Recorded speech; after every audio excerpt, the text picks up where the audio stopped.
Hello, welcome to the Daily Moth. Today is Thursday, November 9th. Are you ready for the news?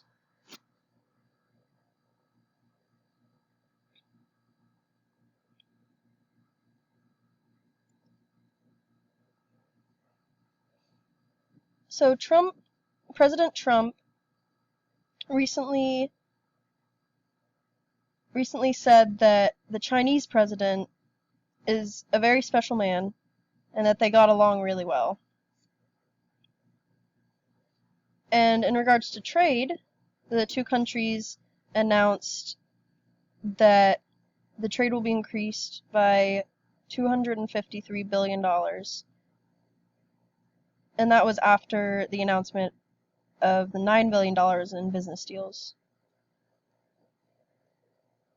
Trump said that the trading relationship with China didn't have benefits for the US, it only benefited China. And he talked about the previous US government allowing China to take advantage of them. He said he didn't blame China because they were doing it for their benefit. China has posted 5 months of a surplus on trade of at least $25 billion, and they estimate that the year total will be $370 billion.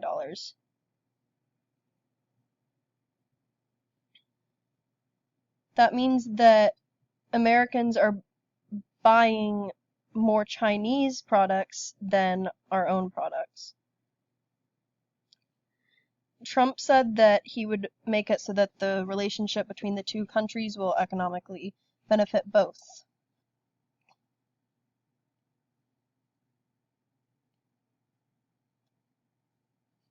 The Chinese president said that there would be tension between the two countries, but that they would work together because the Pacific Ocean is big enough for both of them.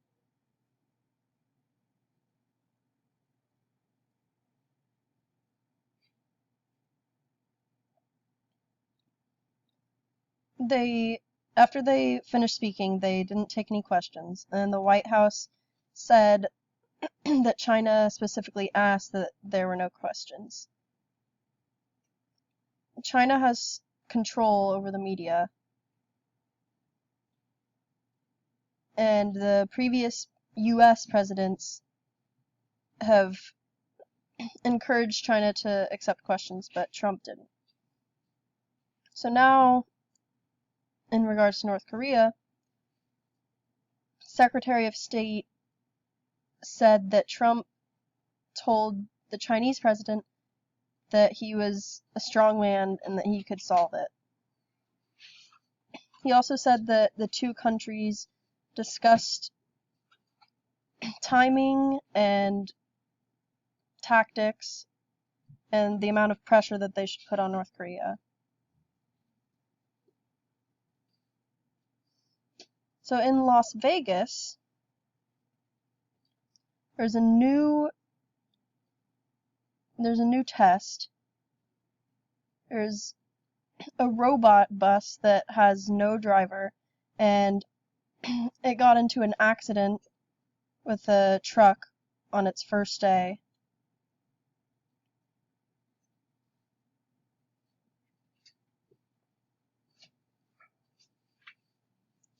So the shuttle had passengers in it, and it stopped when the truck started backing up.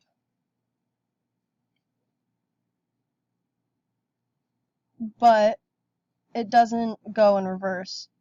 So it just stayed there as the truck backed into it, and it dented it. The truck driver said that he didn't see the bus, and he got a ticket for illegal backing because it was forbidden.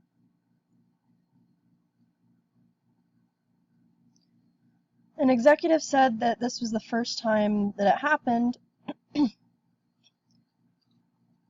but the good thing is that there's now more data to learn how to improve the system.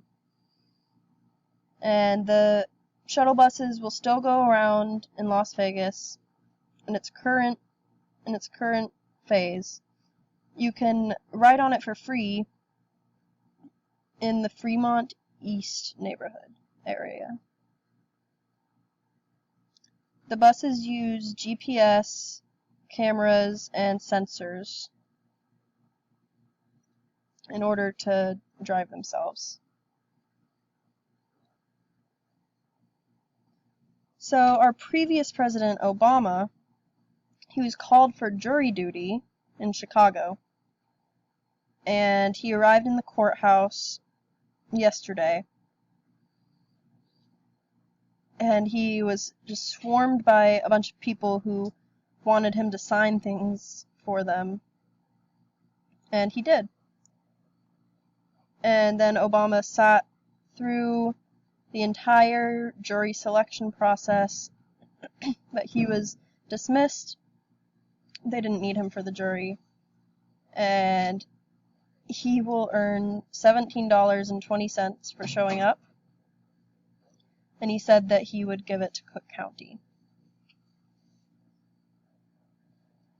Former presidents George Bush and Clinton were also called to jury duty in Dallas and in New York City, and they were also not selected. Lawyers typically don't like jurors like them that can influence a whole group.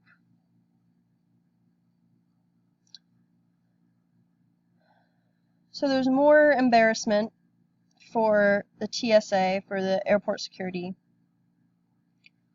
A recent undercover test that the Department of Homeland Security did, they brought fake knives and fake guns and explosives, and they were let through. They weren't caught more than 70% of the time.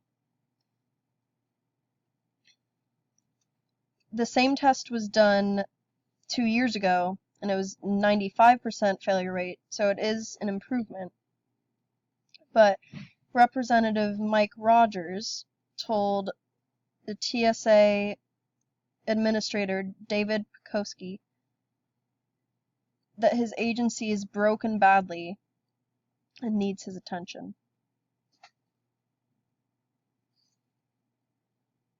Lawmakers have said that they need to give TSA more funding so that they can buy better technology that would provide better scans.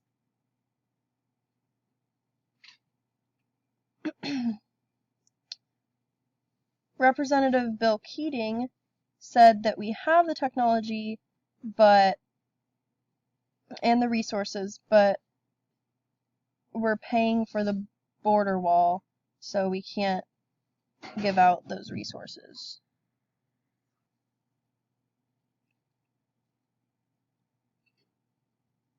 The Washington Post released a report about a current Republican candidate for Alabama Senator, Roy Moore.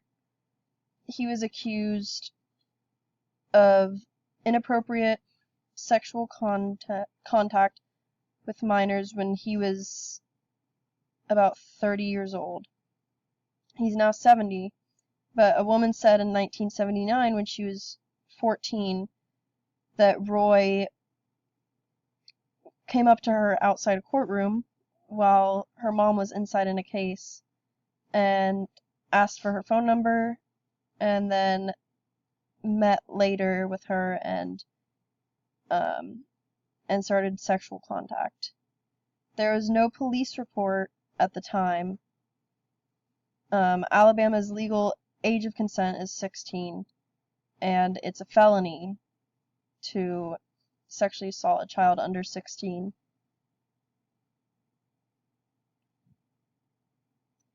Three other women told the Washington Post that when they were 16 to 18, Roy chased after them and gave some of them alcohol, and at the time the legal drinking age was 19. So Roy Moore's campaign team said that this was fake news and was meant to ruin his reputation and ruin his chances to win the Senate seat. Now there are some senators that say if what the Washington Post says is true, then he needs to withdraw from the race.